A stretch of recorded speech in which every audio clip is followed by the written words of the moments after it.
Displacement reaction sir displacement ৰিঅ্যাকশনস কি কৈছিলো কালি মই কপাৰ সালফেট এক্সাম্পল দিছিলো না কপাৰ সালফেট প্লাস আইৰন গোজটো কি আছিলে FeSO4 প্লাস C কালি বুজাইছিলো যে মোৰ ৰিয়েক্টিভ মেটেলে এটা মোৰ ৰিয়েক্টিভ ইয়াতকে আৰু ইয়াতকে মোৰ ৰিয়েক্টিভ পেনেটো তাক খেদালে কথাটো বুজি পাইছ নাই মানে এটা কম্পাউণ্ডৰ পৰা এটা কম্পাউণ্ড কেনেকৈ কম্পাউণ্ড কাৰণ মেটেল আৰু গ্ৰুপ লগ হৈ পেলাই এটা কি হয় কম্পাউণ্ড এই কম্পাউণ্ডটোৰ পৰা এই মেটেলটোৱে এইটো মেটেলক কি কৰিলে আঁতৰাই দিলে এটা জেগাৰ পৰা কোনোবা যদি তাক যদি আঁতৰাই দিয়ে তাক কয় ডিছপ্লেচ কৰা ডিছপ্লেচ কৰি দিছে ইয়াক ডিছপ্লেচ কৰি পেলাই সি লৈ গ'ল এইটো জেগা কপাৰৰ জেগাটো কোনে ল'লে ফেৰামে লৈ ল'লে আৰু কপাৰ অকলশৰীয়া থাকি গ'ল এই বস্তুটোকে কি বুলি কোৱা হয় displacement reactions definition more reactive metal displace less reactive metal from its কি কম্পাউণ্ড কথাটো বুজি পালি নাই সেই কথাটোতে কালি মই ধেমালিকৈ বুজাইছিলোঁ বয়ফ্ৰেণ্ড গাৰ্লফ্ৰেণ্ড নাম লৈ পেলাই সেইটো বস্তু বুজি পাইছোঁ এতিয়া যদি চা এতিয়া আকৌ এটা মই দিওঁ ভালকৈ মন দিবি হা এতিয়া FeSO4 plus Zn goes to কি হ'ব কি হ'ব ZnSO4 plus কি plus কি Fe plus Fe কথাটো বুজি পালি নাই তাৰ মানে কি ফেৰামতকৈ চা কপাৰতকৈ ফেৰাম হেণ্ডচাম বেছি সেইকাৰণে ফেৰামৰ লগত পলাই গ'ল ফেৰামতকৈ জিংক বেছি হেণ্ডচাম চা এবাৰ জিংকৰ লগত ফেৰাম অকলশৰীয়া হ'ল কথাটো বুজি পালি নে নাই মোৰ ই ডিছপ্লেচ কৰিলে নাই জিংকে এতিয়া চা প্ৰথমতে ফেৰামে কপাৰক ডিছপ্লেচ কৰিছিলে এতিয়া জিংকে ফেৰামক কি কৰিলে ডিছপ্লেচ কৰিলে নাই এতিয়া মোক এটা কথা কয় ZnSO4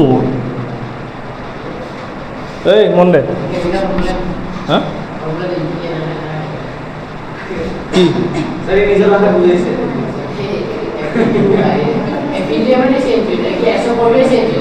SO4 জেগাত বেলেগ কিবা থাকিব পাৰে মই বুজাবৰ কাৰণে কৈ আছোঁ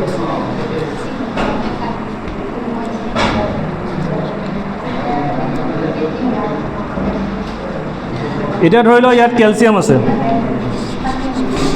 goes to কি হ'ব ক এছা জিংক SO4 কেলছিয়াম হ'ল জিংকতকৈ কেলছিয়াম হেণ্ডচাম আছে পইচাও বেছি আছে বডিও আছে ইয়াক দিলে যা এতিয়া তই এতিয়া ইয়াক বাদ দে মোৰ ওচৰতে হৈ গ'ল CA নাই বেলেগো হ'ব পাৰে মই এইটো বুজাবৰ কাৰণে কৈ আছোঁ CaSO4 প্লাছ বেচেৰা চা জিংক ইয়াৰ কিমান ফূৰ্তি লাগিছে বাপ মোক এৰিছিলে তই এতিয়া তাকো এৰিলে হা হ'ল এইটো বুজি পালি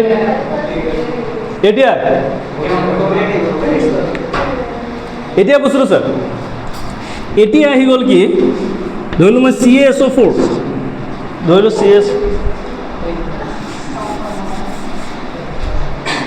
ধৰি ল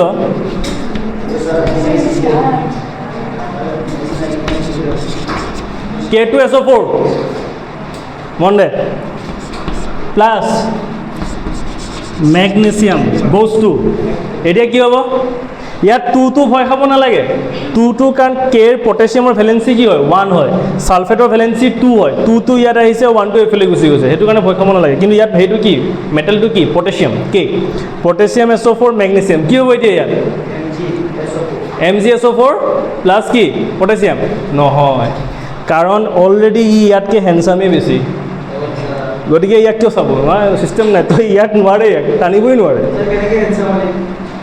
পটেছিয়াম ৰিয়েক্টিভিটি চিৰিজৰ চবতকৈ ওপৰত আছে মানে এনেকুৱা টাইপ দিলে আমি দেখিম যে ন' ৰিয়েকশ্যনছ টেক্স প্লেচ ইয়াত কোনো ধৰণৰ ৰিয়েকশ্যন কি নহয় কিয় নহয় কাৰণ মেগনেছিয়ামে পটেছিয়ামক আঁতৰাব কি নোৱাৰে কিয় নোৱাৰে কাৰণ মেগনেছিয়ামতকৈ পটেছিয়াম অলৰেডি ষ্ট্ৰং ই ষ্ট্ৰংটো আঁতৰাব পাৰিব নেকি কপাৰতকৈ ফেৰাম ষ্ট্ৰং সেইকাৰণে কপাৰক কি কৰিলে আঁতৰালে ফেৰামতকৈ জিংক ষ্ট্ৰং, সেইকাৰণে জিংকে ফেৰামক কি কৰিলে? অঁতৰালে। জিংকতকৈ কেলছিয়াম ষ্ট্ৰং, সেইকাৰণে কি কৰিলে? জিংকক অঁতৰালে। কিন্তু মেগনেছিয়ামে পটেছিয়ামক অঁতৰাব কি? নোৱাৰে, কাৰণ পটেছিয়াম অলৰেডি মেগনেছিয়ামতকৈ কি? ষ্ট্ৰং।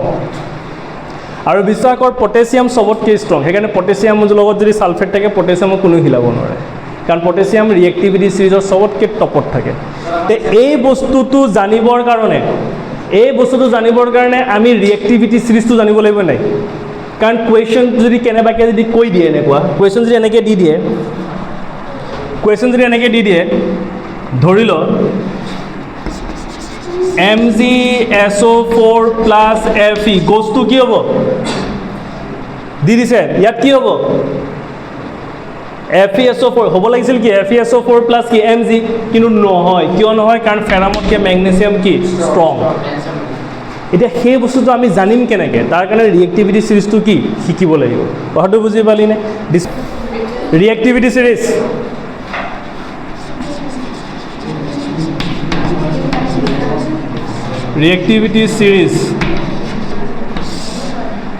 ছিৰিজ বুজ।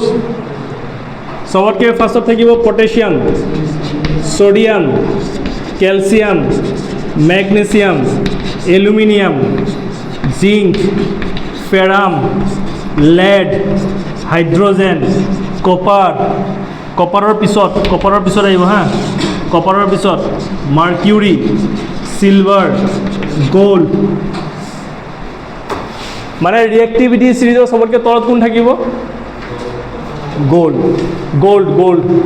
আৰু চবতকৈ ওপৰত পটেছিয়াম। ইয়াতে ৰিয়েক্ট নকৰেই, সেইকাৰণে এইটো গহনা চহনা পিন্ধিলে যে একো ৰিয়েকশ্যন হয় নেকি? চা, যদি ৰিয়েক্ট কৰিলেহেঁতেন তেনেহ'লে যে কাণফুলি চানফুলি যে পিন্ধক, এই যে খাৰু চাৰু পিন্ধক, মামৰে ধৰি গ'ল। ধৰে নেকি? নধৰে। কিয় নধৰে? কাৰণ এটা ৰিয়েক্ট নকৰে, ৰিয়েক্টিভিটি ছিৰিজৰ একদম তলত থাকে। কথাটো বুজি পালে? আৰু চবচে হাইলি ৰিয়েক্ট কোনে কৰে? Potassium, sodium. সিহঁতে ইমানেই বেছি ৰিয়েক্ট কৰে যে সিহঁতে পানীটো জুই লগাই দিয়ে। কথাটো বুজি পালি নে? ৰিয়েক্টিভিটি ছিৰিজ লিখি লওক। এতিয়া এটা যদি মই বিকাৰ লওঁ, এটা বিকাৰ লৈছোঁ, বিকাৰত কপাৰ ছালফেট আছে। কি আছে ইয়াত? Copper sulphate. বিকাৰত আছে কি? CuSO4। কপাৰ ছালফেটৰ কালাৰ ব্লু থাকে। কি থাকে? ইয়াক ব্লু ভিট্ৰল বুলি কয়, ব্লু ভিট্ৰল। আৰু ফেৰাছ ছালফেটক কয় গ্ৰীণ ভিট্ৰল। ইয়াত কি আছে? কপাৰ ছালফেটৰ কালাৰ কি? ব্লু। এতিয়া ইয়াত যদি মই লোহাৰ টুকুৰা এটা যদি সোমাই দিওঁ, কি সোমাই দিওঁ? গজাল, আইৰণ নেইল এটা যদি মই ইয়াত কি কৰি দিওঁ? ডিপ কৰি দিওঁ, সোমাই দিওঁ, তেনেহ'লে কি হ'ব? লাহে লাহে কি হ'ব? আইৰণৰ প্ৰথম কালাৰটোতো জানানে কেনেকুৱা কালাৰ থাকে? চিলভাৰ টাইপ কালাৰ থাকে না। দেখা না আইৰণৰ কালাৰটো কি থাকে? থাকে ন, লোহাৰ প্ৰথম কালাৰটো কেনেকুৱা থাকে দেখা পাইছোঁ। তাৰপিছত কি হ'ব? ইয়াৰ যিটো ব্লু কালাৰ, এই ব্লু কালাৰটো কি হৈ যাব? ফেড হৈ যাব। ব্লু কালাৰটো কি হৈ যাব? কপাৰ ছালফেটৰ কালাৰটো কি হৈ যাব? ভালকৈ মন দে। কপাৰ ছালফেটৰ কালাৰটো কি আছিলে? ব্লু আছিলে। যেতিয়া মই আইৰণ দিম, আইৰণ মানে কি এইটো? Fe হয়নে নহয়? Fe যেতিয়া কপাৰ ছালফেটত যাব, তেতিয়া সি কপাৰ ছালফেট হৈ থাকিব? নাথাকে। ই হৈ যাব কি? FeSO4, ferrous sulphate. কি হৈ যাব এইটো? ফেৰাছ ছালফেট হৈ যাব। কি হৈ যাব? Ferrous sulphate. আৰু যিটো আইৰণৰ টুকুৰা আছিলে ইয়াত ব্ৰাউন কালাৰ হৈ যাব। এইটো কি কালাৰ হৈ যাব?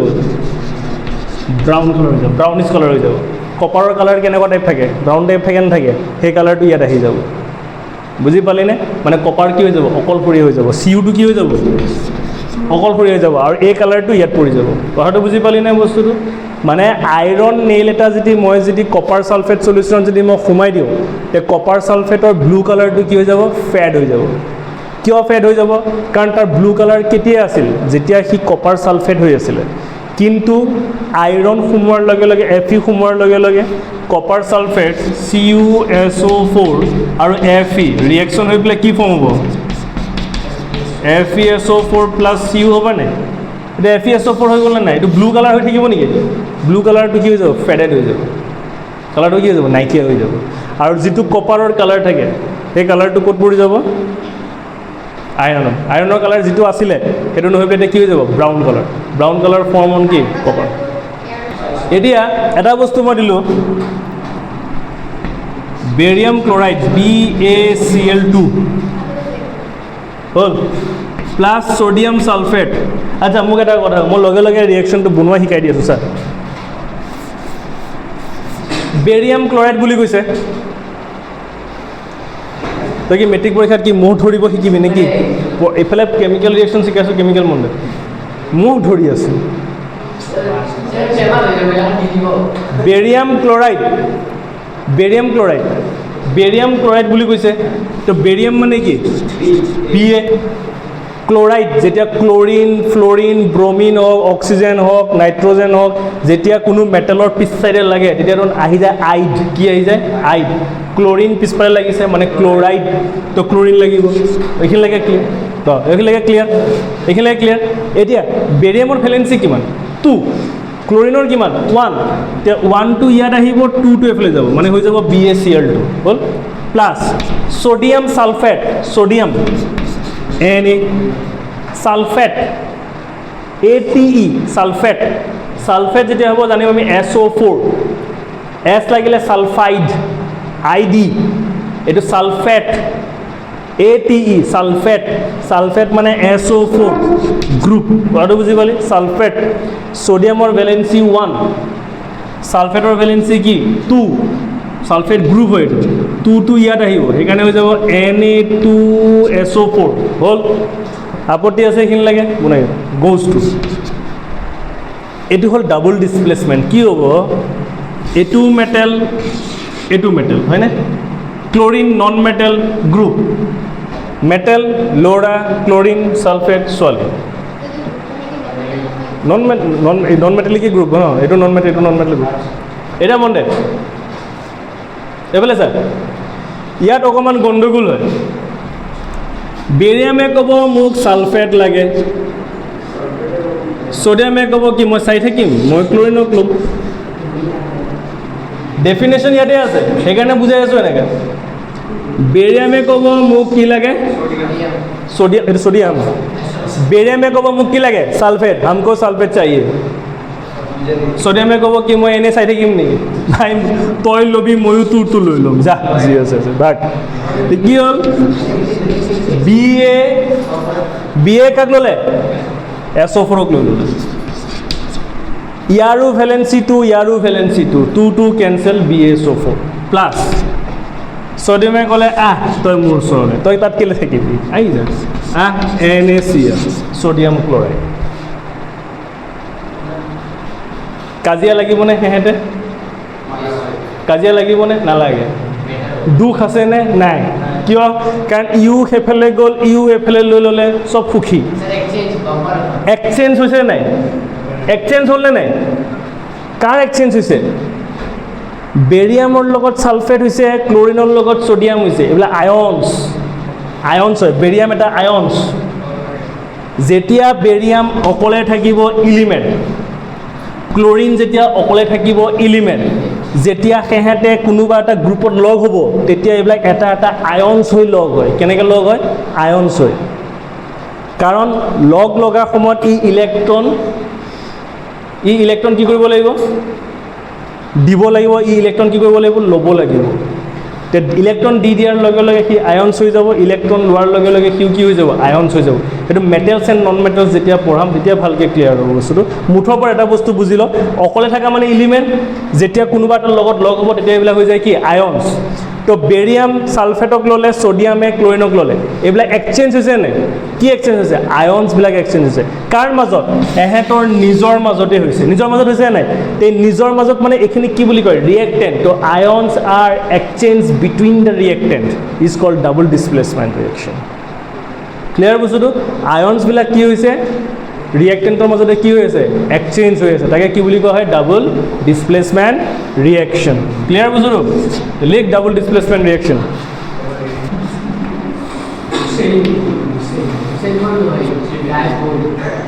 এটা টেষ্ট টিউবত আমি লৈ আছোঁ কি এটা টেষ্ট টিউব আছে এইটো টেষ্ট টিউবত ল'ম আমি বেৰিয়াম ক্লৰাইড BaCl2 আৰু ইয়াত আমি ল'ম Na2SO4 ছ'ডিয়াম ছালফেট হ'ল। ইয়াত মই এইটো বস্তু ঢালি দিম, এইটো আহি পৰিল।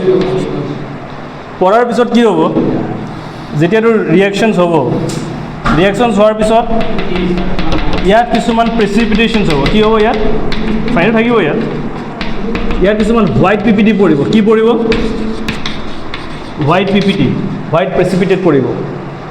এই যিটো হোৱাইট প্ৰেচিপিটেট এইটো হৈ গ'ল BaSO4 বেৰিয়াম ছালফেট। কাৰণ এই দুটা লগ হৈ পেলাই কি ফৰ্ম হ'ব, এই দুটা লগ হৈ পেলাই কি ফৰ্ম হ'ব, BaSO4 plus twice NaCl form হ'ব নাই, হ'ব নহয়? যিটো হোৱাইট PPT পৰিব এইটো চল্ট, এইটো চল্ট, কিন্তু যিটো হোৱাইট PPT পৰিব এইটো কি হয়, BaSO4 বেৰিয়াম ছালফেটৰ কি হোৱাইট PPT হয় পৰে, তে প্ৰেচিপিটেট পৰে। তে যিবিলাক ৰিয়েকশ্যনত প্ৰেচিপিটেশ্যন হয় সেই ৰিয়েকশ্যনবিলাকক প্ৰেচিপিটেট ৰিয়েকশ্যন বুলিও কোৱা হয়, প্ৰেচিপিটেশ্যন ৰিয়েকশ্যন বুলি। হা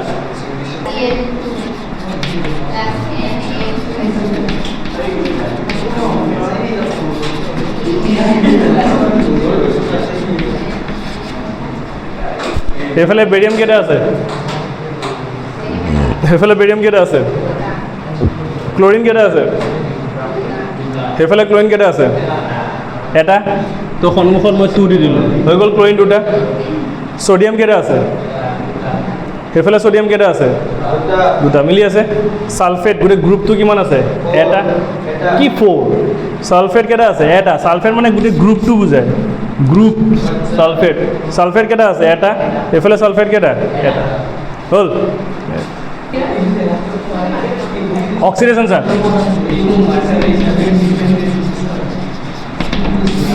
অক্সিডেশ্যন মানে কি, অক্সিডেশ্যন মানে কি, আকৌ 10 মিনিট আগত যোৱা বোলে। অক্সিডেশ্যন মানে কি, অক্সিজেন ইজ এডিড, অক্সিজেন ইজ কি, oxygen is added or hydrogen is কি removed, hydrogen is কি removed। অক্সিজেন যদি এড হয় বা হাইড্ৰোজেন যদি কি হয় ৰিমুভ হয় তেতিয়া অক্সিডেশ্যন হয়। 2 নম্বৰ লছ অফ ইলেক্ট্ৰন, ইলেক্ট্ৰনৰ ক্ষেত্ৰত যেতিয়া ইলেক্ট্ৰন লছ কৰে তেতিয়া জানিম এইটো অক্সিডেশ্যন হৈছে। লছ অফ কি ইলেক্ট্ৰন, লছ অফ ইলেক্ট্ৰন, বুজি পালি বস্তুটো। এটা হৈছে oxygen is added or hydrogen, oxygen যদি কোনোবাৰ লগত যদি এড হয় বা হাইড্ৰোজেন যদি কি হয় ৰিমুভ হয় তেতিয়া কি বুলি কয়, অক্সিডেশ্যন বা লছ অফ ইলেক্ট্ৰন। ইলেক্ট্ৰন যদি কি হয় লছ হয় তেতিয়াও কি হয় oxidation. Carbon plus oxygen goes to carbon dye oxide, carbon plus oxygen goes to carbon dye oxide, magnesium plus oxygen goes to MgO। তো এইবিলাক হ'ল অক্সিডেশ্যনৰ এক্সাম্পল।